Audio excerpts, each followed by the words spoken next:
Now, at this time of year, my favourite thing is the smell of fires burning. So I was going to make this week's blog and video about the various different fireplaces we have in this house, as there are quite a few.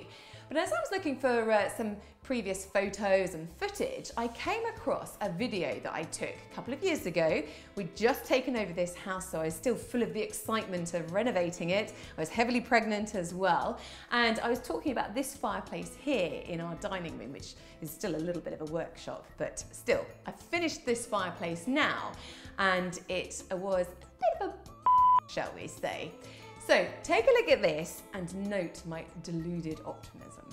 Fireplace is a big thing for me. I just get so excited when you've got a covered up fireplace because you don't know what it's going to be like underneath. You can already see lots of beautiful patterning here, but I've just realised that this is a sheet of asbestos, so I'm not going to take my usual approach of just getting a sledgehammer to it, I've decided.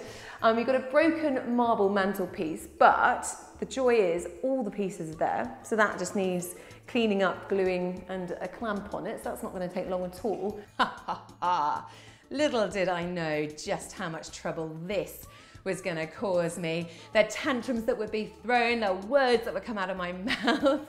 So I would say probably one of the hardest things to do is to remove the paint from this detailing here.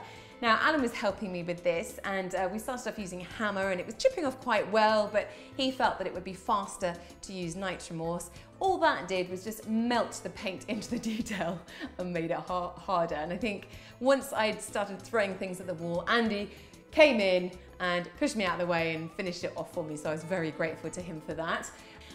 One tip that I would definitely give is stove paint is brilliant stuff because it's got a great matte finish to it, so you can hide all the little problems. And by the way, this is a fireplace that we're not using because the chimney wasn't in good enough condition, but it actually gives you a really lovely finish.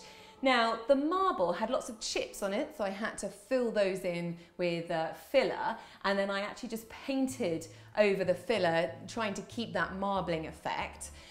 This whole fireplace, whole fire surround, had once been painted, so I had to remove all the remnants of that paint, and it was fairly faded, the marble, so I then used a tile sealant to bring out that, and then the hearth was missing, so I used these marble tiles to fill that in as well, and again use the sealant to bring it all together.